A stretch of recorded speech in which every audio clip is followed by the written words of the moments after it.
Well, a warm welcome to you all. In this video, we talk to Amanda Radke. She's a mother of 4, 11-plus year carnivore, cattle rancher, and advocate for the beef industry. This interview goes deep, so you are going to want to stay tuned.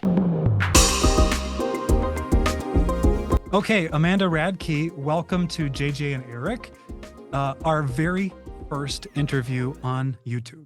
Wow, I'm so honored. Thanks for having me. I'm excited for a great discussion today. So our viewers are mostly carnivore or carnivore curious. I think that if they're anything like me, all they know about carnivore comes from Dr. Barry, Dr. Baker, and Kelly Hogan. Yeah. So I think you're going to offer some really interesting perspective and insights. But one of the first things is you're a carnivore and you've been doing it for a long time. Yeah, 11 years. A lot. I say Kelly Hogan basically saved my life because I stumbled upon her in 2013 and I had a wide variety of health problems. There was an online chat group at that time of all carnivores, but I was on thyroid medicine. I was pre-diabetic. I couldn't get pregnant. We'd been trying for years. Was very sick, overweight, no energy, just not doing good. I'd gone to 5 doctors at that point, and they had all told me I needed antidepressants. And I'm like, I'm not depressed. I just don't feel good. And found carnivore, and they kind of talked me into trying an all meat diet, which just was weird and crazy and different and strange. And even though I had a freezer full of beef at my house because I'm a cattle rancher, I had this mental block of like, I can't just eat beef every day. Everybody says that's bad, right? But I started carnivore. I went all in, and weight started rolling off. I got off all medicine, and I started in April 2013. By September, I had found out I was pregnant with our first baby, and we had 3 kids back to back, like no issue at all. So it really did change my life, fixed my health, and built our family. It amazes me that you found it in those early days online. That's the weird, dark, I don't know if you'd call it dark underweb, but it wasn't like mainstream at all. It was just. Had Dr. Baker even been on Joe Rogan yet at that point? I doubt it. No, I doubt it. It was very early on. It was like Charles Washington and Kelly and some of these like notable figures in the carnivore community. But at that time, there was like journals that everybody would write. It wasn't on Facebook or anything. It was Zeroing In on Health was the website. And yeah, so pretty cool. Did you keep it a secret from everybody, or did everybody around you know you were doing this crazy thing? I totally kept it underground. I thought people would think I was so weird, so crazy.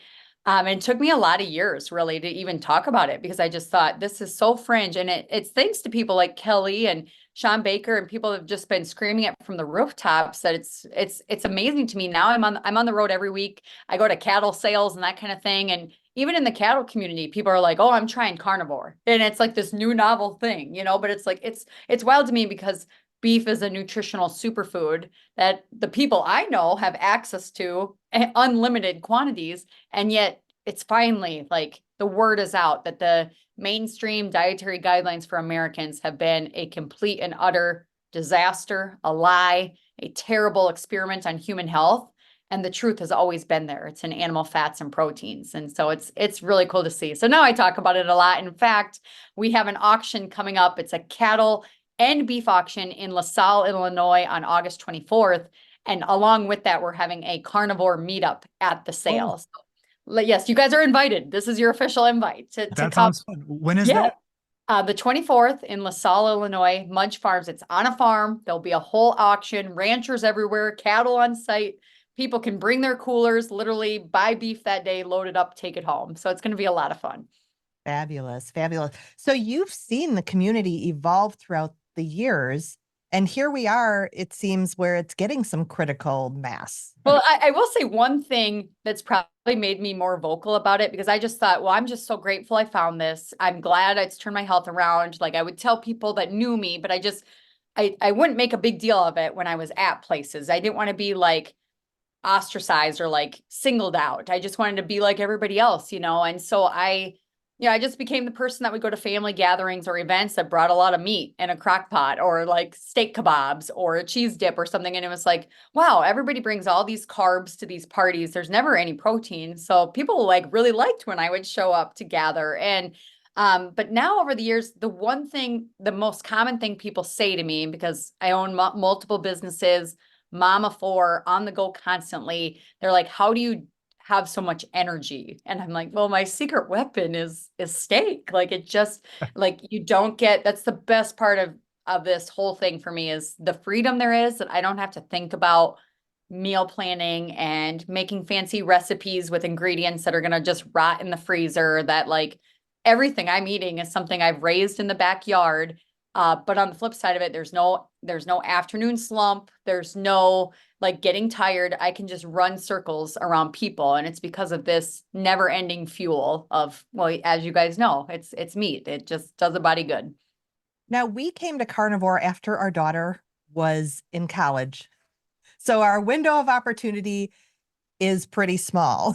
So how does your family eat? So my husband eats whatever he wants. He's not on board with it. And I'm like, and I think it would really do him well, but it's just not something. I think sometimes carnivore comes to people when they've hit rock bottom or like they've tried everything else and it hasn't worked. And I think it's applicable to anybody. Now my kids, I lead by example, but when you have one dad that eats whatever and then a mom that eats very strict, I think as maturity comes, they will choose the path, but I don't force it on them because I don't want to make them hate it. And that's gotten harder the older they've gotten because but my daughter is very in tune with her body. Like she'll eat something and then she'll be like, I don't feel very good. And I say, well, listen to your body. What is your body telling you? Would you like to have a burger with mom at your next meal instead? And so I don't know. I know there's carnivores that have successfully raised their kids full carnivore from day one, but the world is crazy and messy. And I'm just hoping to lead by example. Well, we have recently come out as carnivore to a circle of friends and family. Even though we had a YouTube channel for 6 months, they didn't know about it Yeah. and they didn't find it. But the response has been kind of interesting and very mixed. Yeah. From that is crazy, you're going to have a heart attack instantly, to those who see us in person after having not seen us for a while go, what are you doing? Yeah. Whatever that is, I want that. Yep. Is there a pill or shot for that? You can just, yeah. I call it, we've been meat pilled. Yeah, right. Yeah. I do. One of the most common things I do get from people is like, wait, so you're going to eat like this forever? Like they see it as like a prison sentence. And I always say, do I look miserable? Like I get to eat big fatty ribeyes, put butter on top, like heavy cream in my coffee. Like I'm good. Like, and that's the thing. I'm not having to deny myself. It's like, I don't even look at like cake or cookies or whatever as like an option. It's like, to me, it's like I raise cattle, but I'm not a cow. So I'm not going to graze all day on carbohydrates. I'm going to eat like a bear or a wolf. And that's like, to me, but in the early days, it was a lot of willpower, a lot of mourning the loss of like family traditions that are centered around food. And that's probably why I kept it quiet too, because it felt like I was almost killing away traditions that were held in my family for multiple generations, whether it was like baking cookies at Christmas time or whatever it is. It's food is celebratory in a lot of ways. And so I had to really mourn that and figure out how can I still do that, but in a carnivore way. And so it took time, but now, yeah, there's no willpower required. It's like, it's just automatic, which is great. So we're about 20 months into carnivore, something like that. And early on, I was having all the artificial sweeteners. Sure. I have a terrible sweet tooth. And I found that I had to cut those out in order to start reducing the craving for sweetness. Sure. But, we kind of think, oh, we're good at this. We've been doing this for a while, but we've not been doing this at all. You've been doing this for almost 11 years now. Yeah. And so it's really encouraging for me to hear that those cravings can eventually fade out and you don't even have to worry about it anymore. I mean, I was the biggest sweet tooth. There's no one, I mean, that was my like Achilles heel. So yeah, it's a freedom from being a slave to food, thinking about food all the time. Or I could never be like the everything in moderation that people say. It's like because one cookie wasn't enough. I needed all of the cookies. I couldn't moderate that. But meat, it's like your body tells you when it's done. And yeah, I always say like I eat like a linebacker, but it's food that's nourishing my body. And that's the other thing early on. I tell people you probably have to eat more than you think in those early days, because number one, it's the only way to kill the cravings is like eat good food that nourishes your body. But two, your body's probably been lacking of the nutrients it needs for so long that like reassure your body that it's not in starvation mode, even if you're overweight. But it's like if it hasn't been able to absorb what it needs, it's kind of been deprived. And so you need to, and that's what I ate a ton in those early days. And that's what like Kelly and all that group were like, your body is hungry for real nutrition. It's why you're on all these medicines. It's why you can't get pregnant. And once I just let all that go, it was like my body just responded so beautifully and just healed itself. I've heard Kelly talk about that early group too. And I know she was still drinking diet soda. Mhm. And I believe she said there wasn't any much talk about macros, if I'm remembering correctly. So for you, did you just dive in 100%, or did you have some of those habits that lingered a while? What did your early days look like? Yeah, it's definitely hard to kill that like calories. And my little boy is bringing me artwork. Thanks, buddy. All right, go play.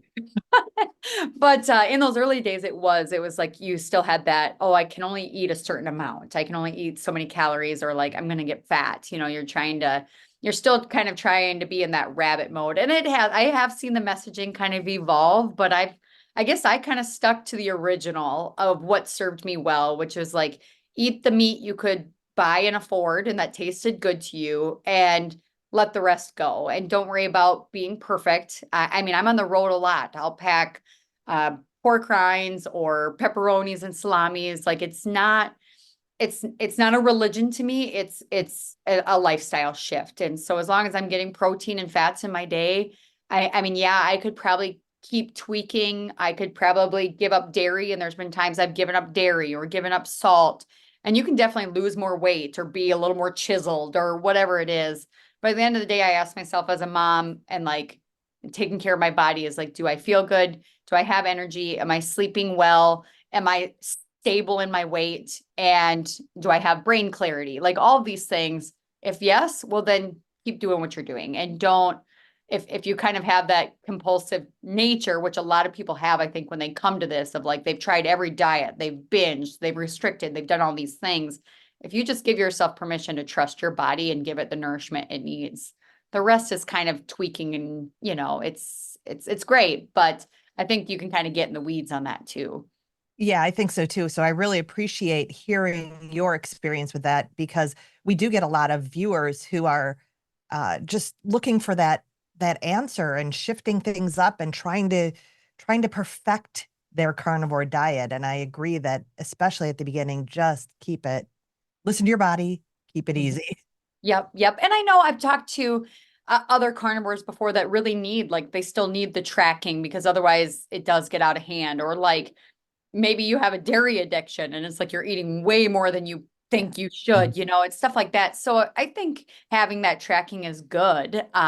But in those early days, I got to the point where I was like, I don't even know what to eat, like, because I might mess this up. And those early veterans did coach me of just like, just eat and trust the process, and your body will settle down as it goes. I know that Kelly talks a lot about her clients who they have to track because then they discover that they're under eating Yeah. dramatically. Hmm. And those are special cases, I guess. Yeah. So you're a what, fifth, sixth generation cattle rancher? Yep, raised cattle and kids here in South Dakota. So it's always that was always kind of the fun. I think I was like the carnivore cowgirl was my handle or something in those early days. So, but you've been around these animals for your whole life then. Hmm. And so maybe you can help us educate us and our viewers a little bit more on where their food, where their superfood is coming from. Yeah, sure. And I have a whole bunch of questions. And I think the first one is, if you can briefly explain sort of the life cycle of the cow from the calf to the meat case, Sure. and how long does that take, and who are the steps along the way? Sure. It's going to look a little different depending on what type of beef you're buying and all the different factors that are involved. But we could just talk about like your commodity beef from a big box store like a Walmart or Costco or something. So uh, there's the cow calf producer. That would be me. That's the rancher that has all the mama cows, and we have babies every spring, and we're taking care of those babies. They're on grass with their mom until weaning time. Now, at weaning time, some ranchers will sell the calves at that point, or they will keep and continue the cycle. So if they're selling, then it would go to either a stalker, they're called, and a stalker is someone that will graze those weaned calves on grass until maybe they're a year old. Or they might go to a feed yard. A feed yard has more the grains, and they will finish those animals. And so kind of that end phase is the feed yard phase, where that's where all your marbling comes from, the fat in the meat. That's maybe the difference between a grass-fed, grass-finished beef animal and a grass-fed, grain-finished beef animal. And so the grass-fed versus grain-fed debates, I mean, you can really talk about the omega-3s or the differences in the fatty acids, but it's so minute compared to like if you were eating beef versus salmon, as an example. But the biggest difference I say to people is it's not necessarily the nutritional profile of the beef, it's the flavor of the beef. And so I encourage people to try both and see what you like. I would say grass-fed has a more like woody flavor to it, like a earthy flavor to it. And then the grain-fed has a more sweet, that marbling takes on a sweeter flavor.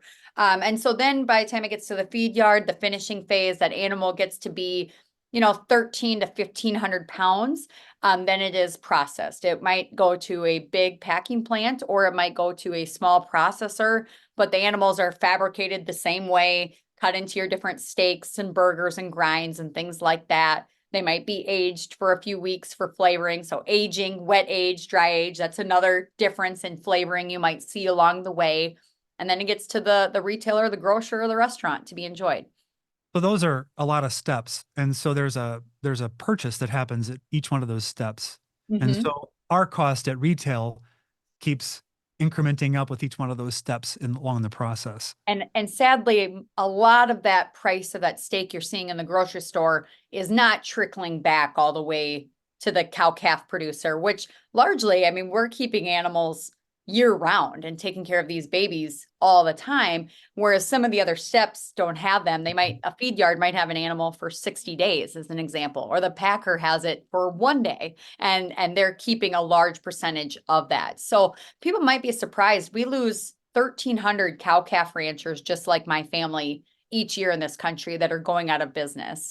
In the feedlot side, because a lot of the corporatization happening in our food supply, we've lost 75% of family-owned feed yards too. So a lot of it is getting like, it's like anything. You get bigger, you get more efficient, and the little guy goes by the wayside. Now, if I look at like, there's a big trend to buy local, go to farmers markets, know a rancher. A lot of those steps get cut out then. So as an example, at our place, Radke Land and Cattle, we now raise the babies, but at that weaning time, we keep the weaned calves. We will keep them on grass. We will feed them all the way to that fattened phase. And then we work with a local processor. And so it's the touch points are our family, the processor, and then back to our family where we'll ship it straight to you. So it's cutting out a lot of different people. And what we're doing, I have a new auction platform coming out called Bid on Beef. And what we're doing on Bid on Beef is we're interviewing ranchers from all across the country. I've interviewed since June 1st, 130 different ranchers, but we've signed on only 21 ranchers because we want them to be the best of the best, very elite, professional, high-end, marbled flavored product that they're shipping professionally. They do all the things. They've got a great relationship with a processor. And we're kind of cutting out all the middlemen and the things in the middle, and we're saying, hey, I'm a rancher, here's a platform, and you tell us, the consumer, what you think this beef is worth. And so every week we have a new auction on the platform. We're selling steaks, burgers, roasts, brisket, you name it. But the rancher doesn't pick the price, the buyer does. And so with your bids, just like we sell cattle in this country, with your bids, you can bid as high as you want on beef, or if it's out of the money for you, you can wait till the next auction. And I really think, I mean, yeah, we've had some really high-end steaks sell for crazy high dollars, but a savvy shopper could also find a really great deal on some of this beef as well. And so there's another carnivore in our community, Linda, the Carnitarian. She just had me on her channel, but she's been buying beef on these auctions and having a great time with it. And we're early on in the process, so she's finding some good deals, and she's getting to try beef from different ranches across the country. And so it's been fun to kind of see her, have her along for the ride. And she's been really valuable in providing feedback of what the experience is like, not from me, the rancher's perspective, but her, the buyer and the bidder's perspective. And so if someone is successful in winning a lot on bid on beef, how does it get to their door? Yeah, so the process is we do some live auctions where you can be in the stands and have this whole experience, like the event we have coming up in Illinois on the 24th. But most of them are timed auctions online, just like an eBay style. So you can put your bid in. You'll be notified via email or text if you've been outbid. So you can kind of keep getting back in, or you can slide to a different lot. But once the sale closes, so our sales close at 6 p.m., but they'll stay active 2 minutes. So if there's any live bidders, it'll keep extending the time until kind of the last man is standing. You'll be notified if you were the winning bidder. And then via email, you'll have instructions of, okay, this seller is going to be shipping out this day for delivery, 2 days later. If you need to make changes to your delivery time, you can contact the rancher direct and make new arrangements.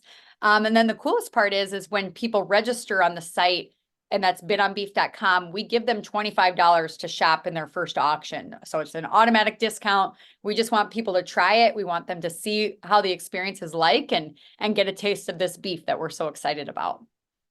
So it obviously is shipped with some sort of, it's frozen and packed in an insulated container. Yep. Otherwise, in the summer, it shows up cooked.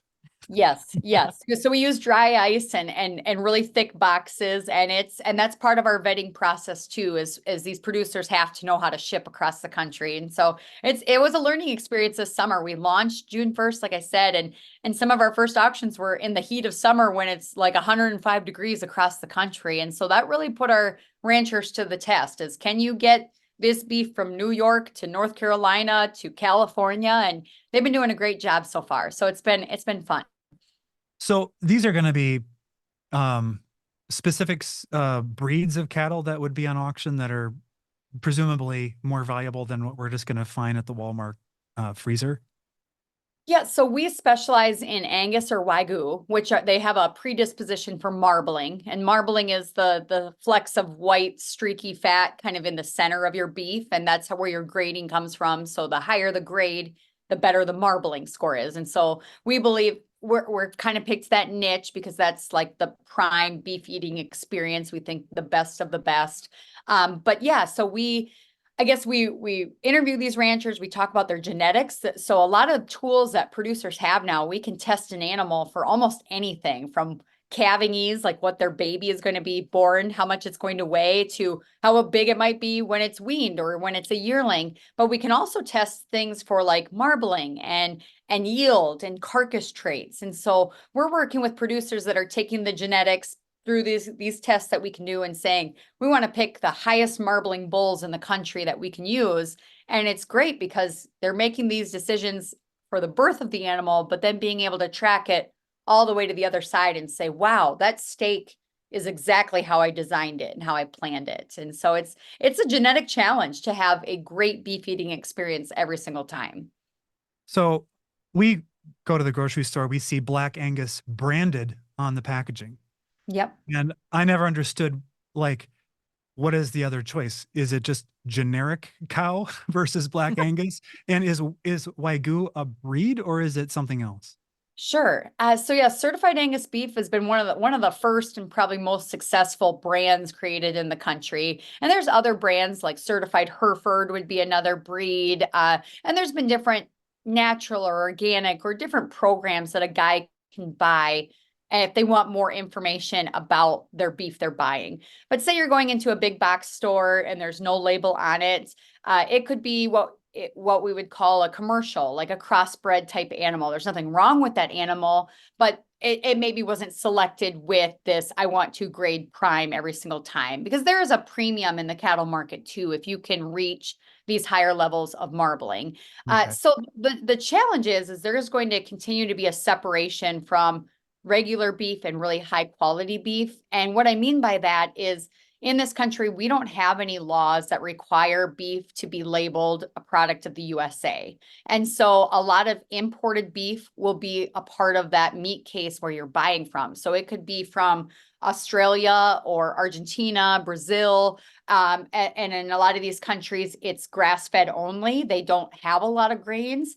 And so they can't achieve that prime beef. And so that's why I say, like, the beef you'll find in the grocery store will probably always be relatively affordable because ranchers all around the world can achieve that steak. Unfortunately, they can do it much cheaper in other countries. They don't have the regulations that we have here in the United States. And that's what's carving out the cattle ranching family here in America. And so the only way, in my mind, to keep producers, to keep ranchers on the land and help them get paid for what they're doing, is to have that separation in the marketplace where they maybe can earn a premium for a prime product that can't be achieved anywhere else in the world. Okay. So you mentioned prime, and I Yep. know I've seen choice, but I don't Yep. ever know what the difference is. Sure. So there's the USDA grades beef. So there's a grader in the plants that will actually, they take like almost a picture of the ribeye. And so fun fact, when I went to college, I was on a meats judging team. That's where I met my husband. Ah, So we traveled the country judging ribeyes, like literally, placing them. But you'd look at the size of the ribeye, the external fat. So you don't want too much fat on the outside, but you want a lot of marbling on the inside. And so the USDA has grading. It's select, choice, or prime. Select would be your low end, your lowest. It would be very lean beef. So maybe there's folks that specifically want to go buy grass-fed lean beef. And so that would be kind of their market. And in fact, there's grass-fed producers that get paid a lot of money selling that type of beef to consumers because that's what they're focused on. Choice would be kind of in the middle. And then like your certified Angus beef would be like a high choice to prime, kind of in that. One interesting fact about certified Angus beef is it only has to be 51% of a black hided animal. So they can throw dairy cows in there, kind of a little of everything. So it's kind of a misnomer that it's actually all Angus. But then you get to that high prime, and that's what Bid on Beef is focusing on, which is it is Angus. Wagyu, that is a breed, but it's a breed. There's an American and Japanese breed of this Wagyu beef. And if you've heard about the Japanese type, they feed them beer and they feed them forever, but they're very highly marbled. I mean, the white streaks might be even more than the red. But so we're focusing on that very high prime. And then Wagyu has its own grading system that's even higher than that. That's like Lux, Max, Ultra, like way up on that end of the spectrum. Isn't the joke that they massage the cows? Yes. Tenderize them? Yeah. So I was watching some video that you were on. I can't remember what it was. And you mentioned having some sort of soft spot for the Speckle Park. Oh, yes. And So I had never heard of it. yeah, so there's all kinds of breeds. So I actually grew up raising Limousin cattle. Limousin they're from France and they're a high yielding, not high marbling breed. My mom grew up raising Charolais. That's another one for you. So Charolais are all white cattle. And Speckle Park would be very popular in Canada, but they are like a salt and pepper hide. They're very beautiful cattle. So, but a very small niche breed, like yeah, we could go down the list of all kinds of breeds and they all have different merits. So a lot of these breeds were brought over from Europe to kind of cross with like your Hereford and Angus. So a lot of them are very heavy muscled, adding more of the meat yield to the product, whereas the Angus would be more of your marbling. And each breed kind of evolves through the generations and breeding each and every year, I guess, too. now it sounds like Bid on Beef with the focus on the marbling. For a carnivore, that's like a super, super, super food. I mean, I think so. I've said it's a tough part of my job that I've had to sample ribeyes from all across the country as we vet these clients, but you can really tell when a producer is focused on achieving that prime experience, because every decision they make along the way is geared towards optimizing the genetics of that animal to bring out that tenderness, the flavor, and the marbling of the steak. So when I first started carnivore, I was having a ribeye for lunch, and it would be whatever I picked up at the local grocery store that day, because I never plan ahead. And I found that the flavor of the fat in particular was variable. Sometimes it was that unbelievably rich, wonderful, satisfying thing that with a little salt just is perfection. And other times, little gritty, gristly, maybe even have almost a appley kind of flavor. And I'm wondering, is it a different part of the cut, or is it just the animal was fed junk, or what makes that variability? So the one thing about the beef industry that's different from like hogs or chickens is pigs and chickens are grown in barns, and they're fed the exact same thing in the exact same environment. The temperature is always the same. So like if you're buying a chicken breast, it's basically the same every single time, right? Just add whatever sauce you want or whatever. But the beef industry, it's diverse from coast to coast. And so I'm in South Dakota where the grass only grows 3 or 4, maybe 5 months of the year. And the rest of the year, we're having to cut the grass, bale it up into like round bales to feed the cows in the winter because there's nothing they can't graze. There's nothing growing. We have a partner at Bit on Beef that grazes or raises cattle in New Mexico on the desert where everything's brown year round, and they're having to haul in feeds because it's a drought all the time. We have producers that are in upstate New York where everything's very lush and there's a lot of forages to feed. And I share that because the beef industry is still largely not vertically integrated where it's all the same. So it could be a regional difference of where those cattle grew up and were raised. It could be a feeding difference. You might be if you're in Idaho, cattle might be getting fed potato skins or almond hulls from like the crops that are grown there. Whereas where I'm at, it's a very heavy corn and soybean type country. Like it depends on the regional crops that are available for those cattle to graze or eat on. And it could be handling, it could be the processing. A processor that would be really good focuses on tenderness. So they might hang that carcass a different way to really allow for the muscle fibers to be as tender as possible. So it could be a whole wide variety of things. And that's why I say it is a challenge to have a great beef eating experience every single time. And so if quality and I always say life is too short for a bad steak. So I try to eliminate as many of those variables as I can to make sure I'm having this great steak every time I have it at the center of my dinner plate.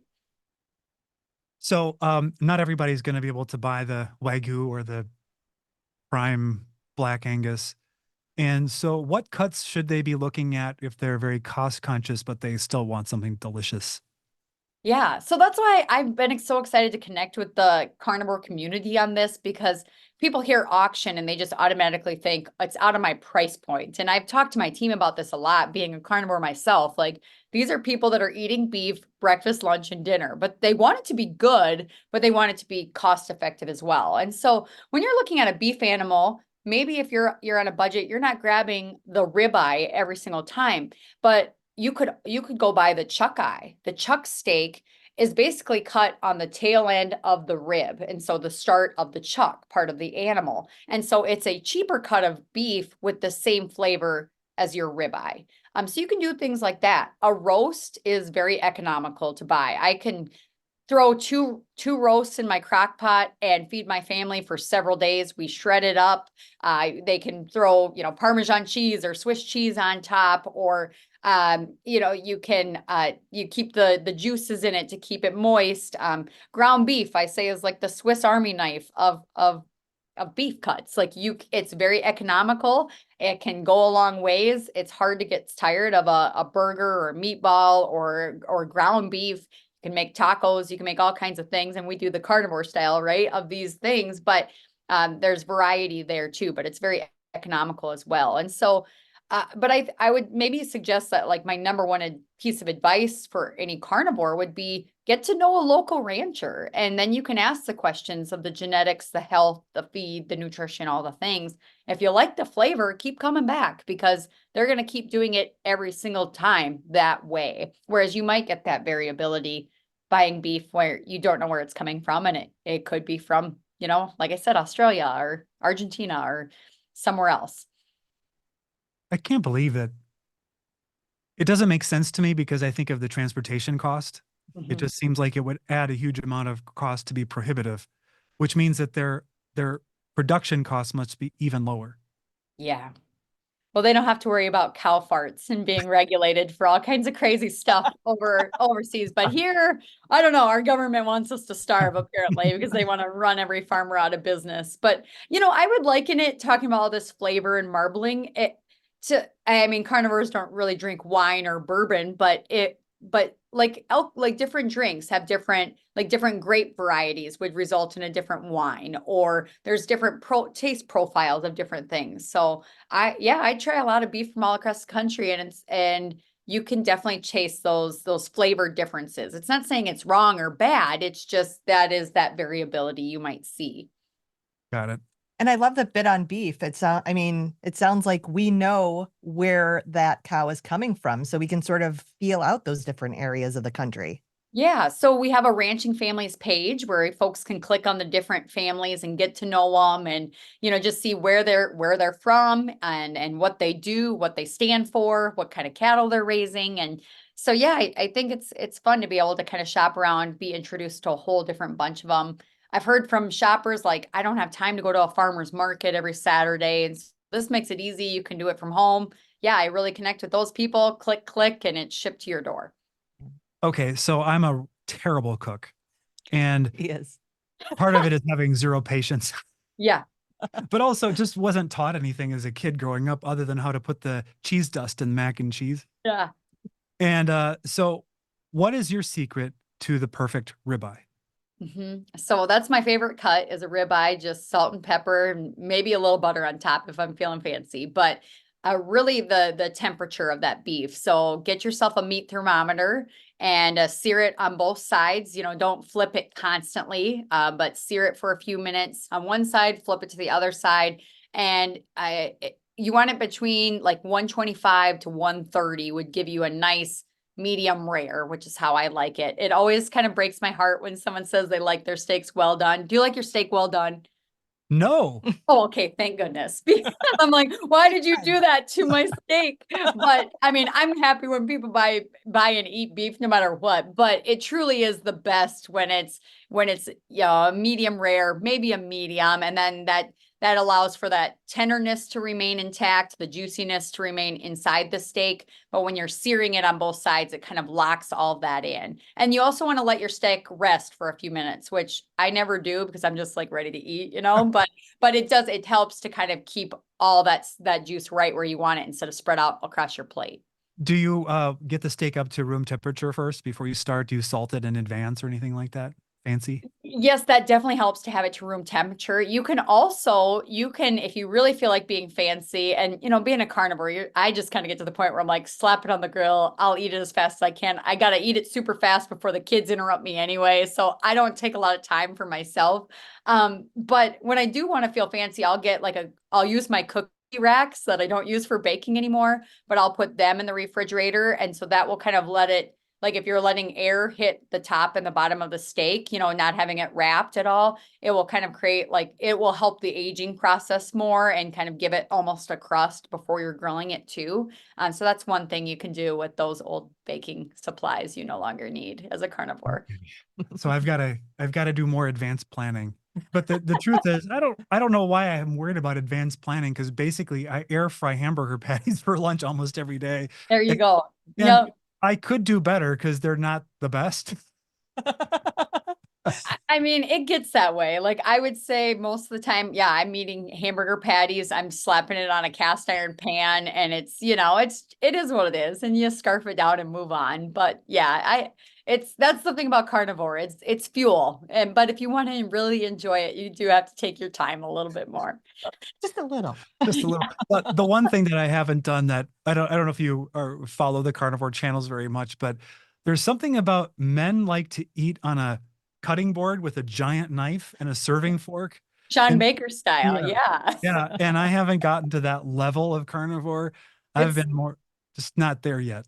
It is pretty next level. I will say a lot of times because we'll cook, like our family really likes a skirt steak. So I bought a bunch of skirt steaks from Texas Beef House, one of our ranching partners on Bit on Beef. I bought a ton of them, but we really like it because we're a family of 6, but I'll get the big cutting board out and a skirt steak is really long and you just slice it thin. But we'll kind of just gather around the cutting board and everybody's sort of grabbing with their fork their little bit of the skirt steak. So I guess we kind of are a cutting board family, but I'm not that hardcore that we all have our own cutting board, I guess. We do use a plate. And do you do the finishing salt that you drop from 3 feet above it? I really should. So I should shout out, I really like Redman Salt. So I've gotten to tour the mines over there in Utah when I was out there speaking. And so we use Redman Salt. Folks can save on Redmond if they use code Radke. So just throwing it out there. But I like it. It's American company, American mined salt. And they have different seasonings. One is like a Lowry salt, but without all the junk in it, kind of thing. So we really like it. But yeah, I don't get fancy at all. We're a humble ranching family. We don't have time for fancy. So during the season, how many cattle do you have running around? So we'll have about 150 babies born each year in the spring. So we kind of, we calve early in the year. So like January, February. So it's very cold in South Dakota, snowy. So most of the babies, they have to be born in a barn. We have to bed the barn and have it kind of heated for them. They'll freeze their ears off otherwise, or it's a tough life, but we got to get them going for a couple days before then they're pretty tough. They can go out in the Mhm. elements. They can be out in that winter, but when they're born and they're wet, they can get very cold very easily. And so That's gotta be it's a kind of critical stage. it's gotta be exciting because they're really cute. Oh, they're adorable. It's a stressful time of year because we're up year round the clock checking because if it's a very unforgiving place that we live in and those calves will die if we don't catch them right away when they're being born. But at the same time, it's so rewarding because it's all the decisions we're making and you get to kind of see it come to fruition. And the thing about the beef industry, and unlike pork or poultry that happens really fast, is a beef animal to get to your plate, it's a 2+ year process. And so it's a lot of patience, but we get to see it all. We get to see it all happening. And it's like I said, it's really rewarding then when you can finally see that steak on your plate and be like, oh, like we did all the steps right to get to that point. Can you tell? Can you like that one is gonna be delicious? That one in particular. Oh, totally. Yeah. You can. A lot of it, a lot of that flavor comes in that finishing stage, and a lot of that marbling comes from just giving that beef animal time because it's an art. It definitely is an art to get that steak. So if you do have a great beef eating experience, in your journey, it was intentional. It wasn't by accident for sure. Did you ever put dibs on a cow? Say, we're not selling that one. That one's ours for the freezer. Pretty much. Yeah. Especially during COVID when the shelves were bare, we had a lot of local customers that were like, we want beef. And we ran out. We didn't have enough beef for people. And I felt bad about it, but I was also like, I'm not going to give up my family. Like we need it first and then we'll share. But yeah, there's definitely ones that you're like, that's going to be delicious at some point. So I do feel like the last few years since then, though, we have learned that eating more locally, sustaining the farmers in this country is probably a Good strategy. good strategy. yeah, I don't want to fearmonger or scare people, but COVID really did highlight how vulnerable our food supply is, and that like 85% of our meat supply is held captive by 4 major packers. And during COVID, they were shutting down their lines. They were slowing things down. We had friends in the pork industry that they couldn't go get their hogs processed.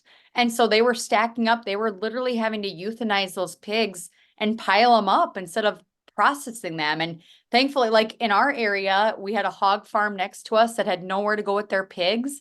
And my husband grew up in a butchering family. So we were butchering pigs at my house for all the neighbors and packaging them up and giving them to people, because otherwise those pigs, that was going to go to waste, food wasted. We had friends in the dairy industry that the bottles were stuck on a ship somewhere. And so they had no bottles to bottle the milk and the cream. So they were literally having to dump that milk down drains. And it was, again, all going to waste. And so I always say the farmers and ranchers, we're out here doing the work, but the infrastructure is very vulnerable, which not only puts us at risk of going out of business, but it also puts the American consumer at risk. And consumers living in big cities that maybe only have 1, 2, 3 days worth of food in their house, you're only a few missed meals and empty shelves away from a total revolt of, if people are hungry, society kind of falls apart. And so I share that not to like fear monger, but to highlight the fact that there's less than 2% of people in this country that actually raise our food. And it's great because then people can pursue other interests. But if things get weird, and we're in an election year and it's pretty weird already, but if things if things get weird, can you take care of your family? And that's what we saw during COVID, is people asking, do I even know a farmer and rancher to feed my family if the grocery stores fail? And so I think it's a great idea to know a few ranchers and have them in your back pocket. We live in a farming community, so I know that gave me a lot of comfort at that time. And I think it's a really, again, without fear mongering, I think it's a really important part of the story. But we did that. We went down to the freezer in the basement and we counted steaks. Yes, we did. We did that one day because we were like, what's going to happen? I mean, toilet paper was a problem, but steak was way more important. Absolutely. Well, I had gotten a call during COVID from a guy in New York that I had met years ago, and he worked on Wall Street. And he called me and said, "Hey, Amanda, the shelves are bare in New York City. I can't even go buy ground beef for my kids." He's like, "Can you ship?" And at that time, I wasn't shipping, but I gave him the names of 5 different ranchers across the country that I knew were ready to ship. And he interviewed all of them on things like animal welfare and the environment, taste, nutrition, budget, price, all of those things. And he picked one. And during the middle of a global pandemic in the Big Apple, when this dad of 2 little girls couldn't go buy ground beef, he had beef shipped directly to his door from a rancher in Nebraska. And so to me, that's probably the most rewarding part of all of this. All the work I do is kind of bridging that gap, because we are so disconnected from where our food comes from anymore. And if we can get those folks back together, I think beautiful things will come for everybody involved. So you do a lot of advocacy for the cattle industry, it seems like. And one of the things that I've been seeing, just going by on Twitter for the cattle ranchers that I happen to follow, or X, is there something about some chipping cattle? Putting chips in them? And could you explain what that's about and what's going on with that? Yeah, it is kind of COVID style mechanism of control. Like when we all needed our vaccine passports to go anywhere, it's the same with cat. Like to me, at that time, it wasn't about human safety and health. It was about controlling the population, and same with cattle. So there's a mandatory electronic ID ruling coming out in November that they want us to put an electronic ear tag that can be scanned in every beef animal in America. And they're starting with like a very small class of beef animals, not all of them, but it's one of those things that will titrate up until it's everybody. And the scary part is number one, then me as a rancher has to report all of my equity. So it'd be like if I was in the tennis shoes business, like I don't think Nike reports to the government how many tennis shoes they have in their factory. So we're kind of telling the government and the packer, here's the supply. That can mess with pricing a lot. But also it kind of opens the door for European style politics to take over the beef cattle business, where they're being taxed and controlled over their emissions and the climate change rules that are coming out there. Literally thousands of ranchers and farmers in Europe are being forced into retirement to sell their cows because they don't meet these greenhouse gas emissions guidelines that are made up by these politicians. So all of a sudden we might have to have a carbon index score or some kind of other nonsensical thing that could push producers out of business. So what's going to happen here if this rule goes into effect in November? The rancher is aging. The average rancher today is pushing 60 years old. He doesn't have the time, money, or labor to put in those ear tags. So he's probably going to sell his cows. The next thing that will happen is these auction barns where people take their cattle, they'll be turned into a police state where they have to hire more labor, scan all these ear tags before those cattle even come through the barn. And producers will be denied access to the market unless they have that tag in the ears. So it becomes a very troublesome spot in the beef industry.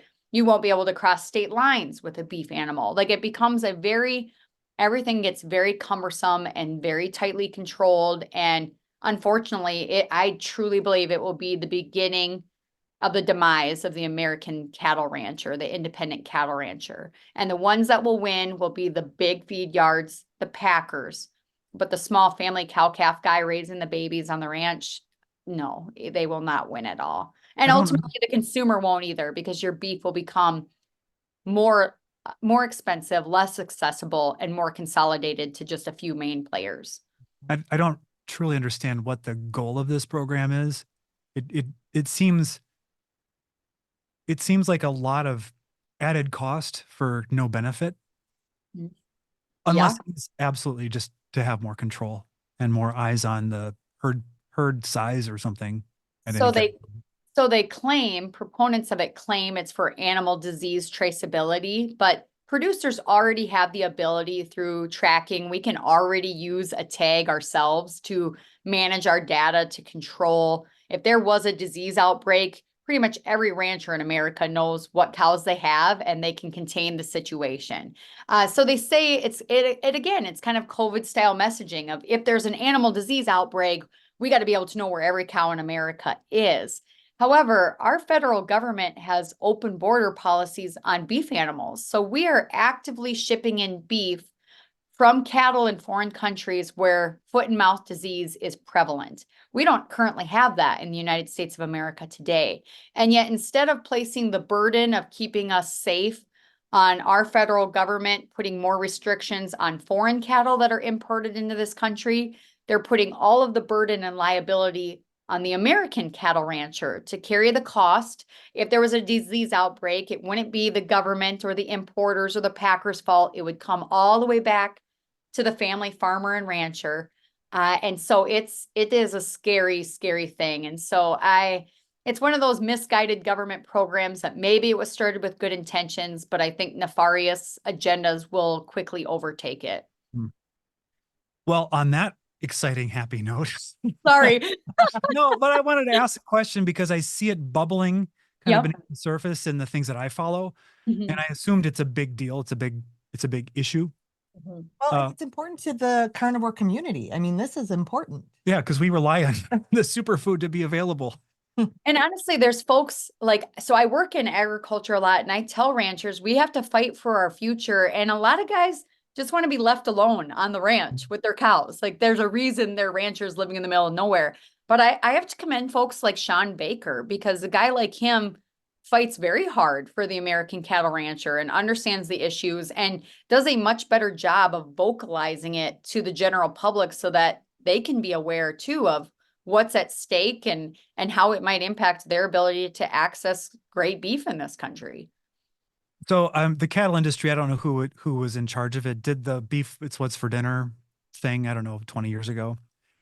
And I remember, the guy with the deep voice. Yeah, Sam Elliott. Yep. Yeah. Was it him? Yep, it was Sam Elliott. Yeah. Yep. Of course. Of course. Yep. Now you hear it, right? But one of the things that I don't know if I just don't see it or it's not happening is, why doesn't the cattle industry say this food is good for you?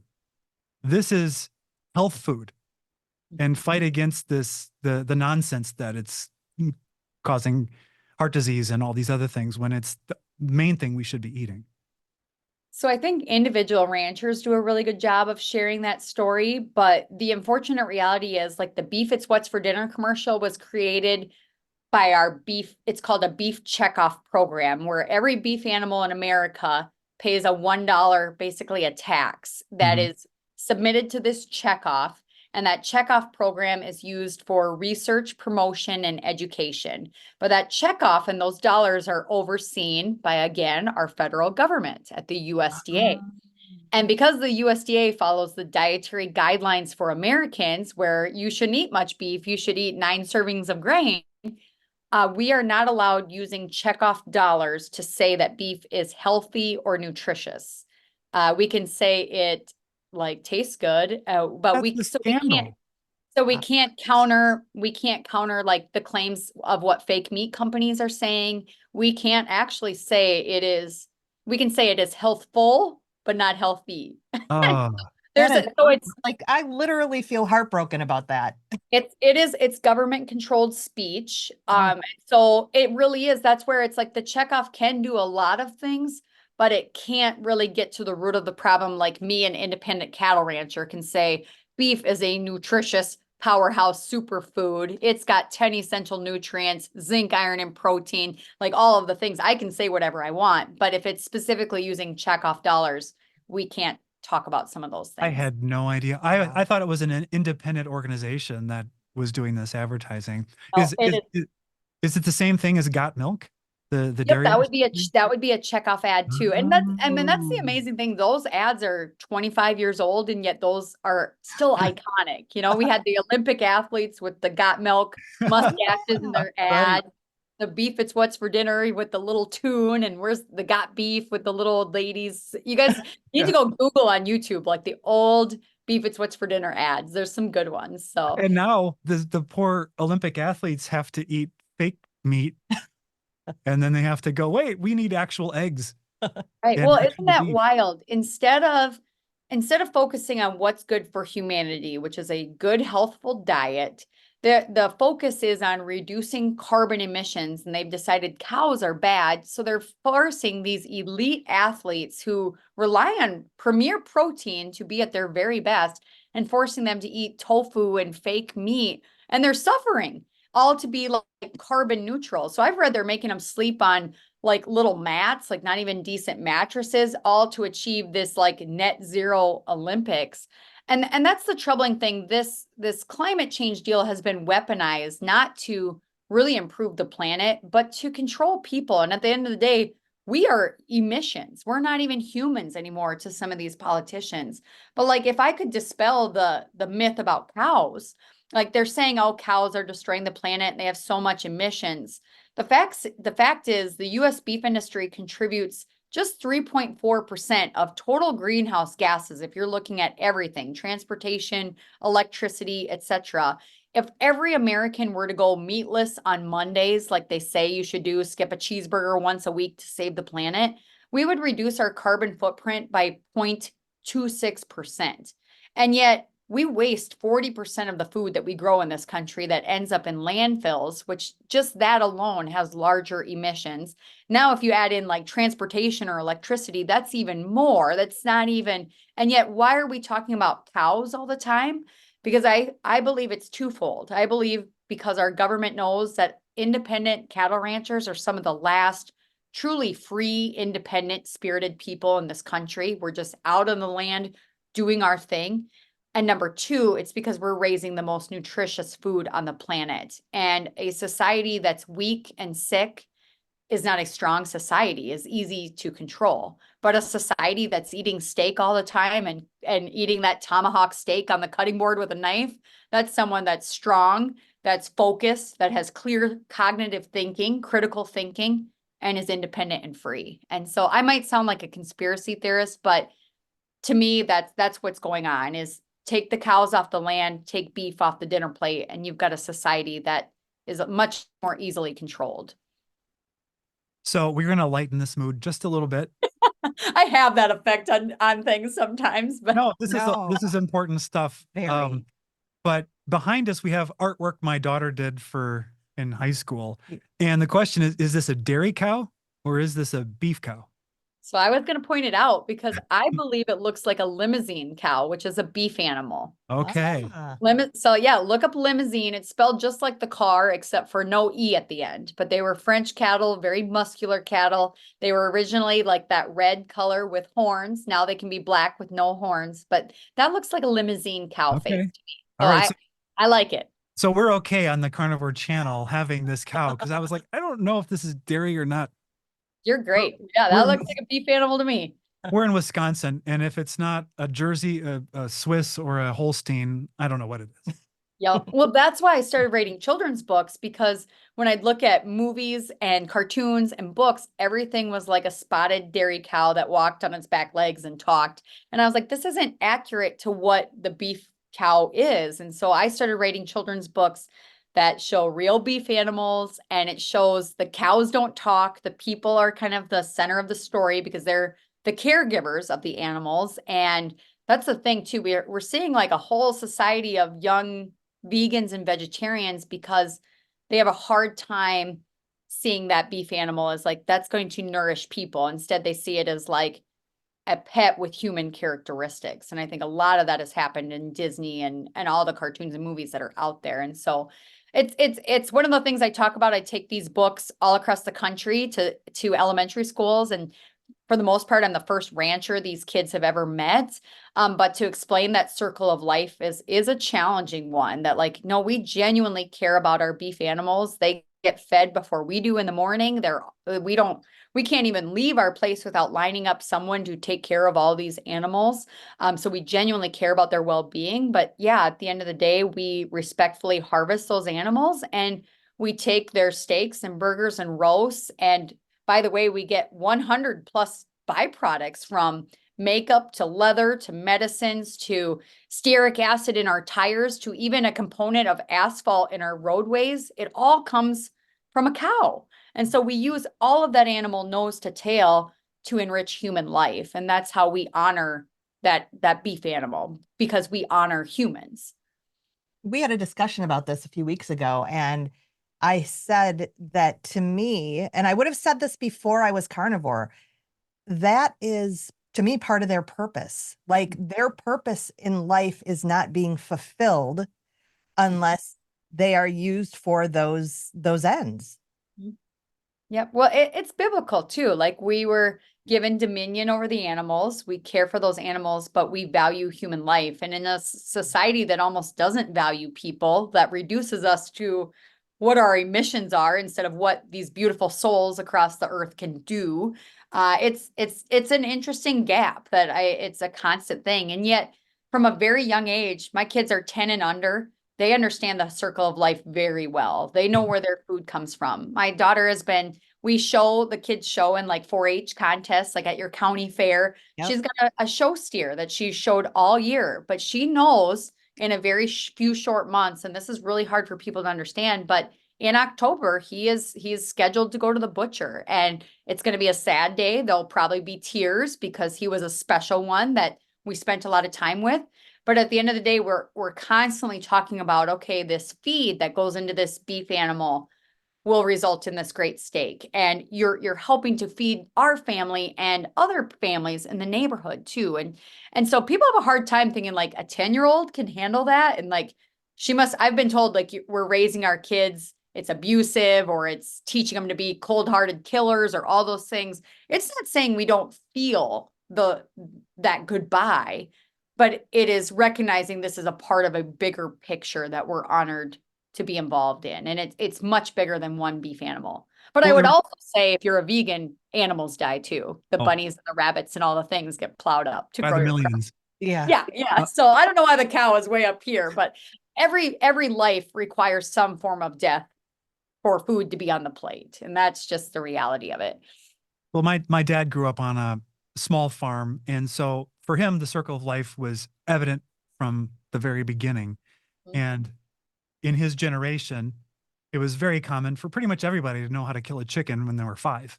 Mhm. And it wasn't a trauma for them. Mhm. It was dinner. Yep, right. And he grew up in an era where dinner was actually kind of infrequent. And so he really appreciated it. Mhm. But my generation, at least from how I grew up, I was completely disconnected. Steaks showed up from the store and I didn't know really kind of where it came from. I knew, I mean, intellectually, I knew it was from a cow. We were disconnected, and yet we did have the FFA and the 4-H kids. So Yeah. we weren't as far disconnected as the kid in New York City. Well, that's true. That's true. Yeah. But having being a carnivore and eating so many of them, I've just gotten way more deeply interested in how the animals are raised and how they're processed and how to support the ranchers who are doing the hard part. Yeah, there's death and there's life, right? For food, for humanity. It's part of it. But yeah, we'll have baby calves that die, you know, something we do everything you can and it still doesn't, I've been in this beef industry for 36 years and it still bothers you. It hurts your heart if you lose something, an animal. And so it's not that we disregard the death. It's that we understand the purpose. And it really is like talking to you guys, knowing you eat beef every day. That is the purpose to us. That's what we're here to do. Do you have to deal with predators? On this side of the state, not so much. If you go further west in South Dakota, yes. You know, like Colorado has wolves they have to deal with, or other states do. We have coyotes. Every once in a while we'll have a mountain lion come through that maybe we've lost a calf or two over the years, but it's pretty rare. Yeah. And those moms, it's amazing. They do have a protective instinct.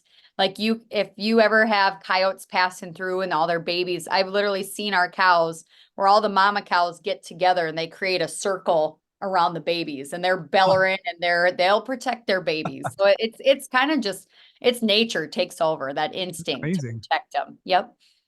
Well, Amanda Radke, this has been very, very interesting and valuable. I think our viewers are going to love it. Can you tell us again where they can find Bid on Beef and your stuff and your books?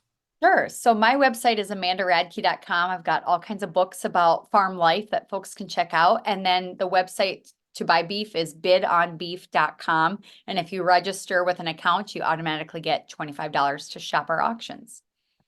Wonderful. Well, thank you so much. We so appreciate what you're doing, from the advocacy to the educating the children to Bid on Beef, which we are going to be talking about. Yeah, we absolutely will be. Wonderful. Well, and I just want to close. I don't know when this is going to air, but if it's before August 24th, consider this your open invitation to LaSalle, Illinois. I'll have all the details on my Facebook page. But at Mudge Farms on the 24th, we're going to have a 3 p.m. cattle sale, a 5 p.m. beef brisket meal, a 5:30 p.m. carnivore meetup. So there'll be carnivores there coming to hang out, and then a 6 p.m. beef sale. So all are invited. Come one, come all. Come see the cows, meet the ranchers, buy some beef. We'd love to have you there. Wonderful. Thank you so much. Thank you. Thank you, guys. 5, 4, 3, 2, 1.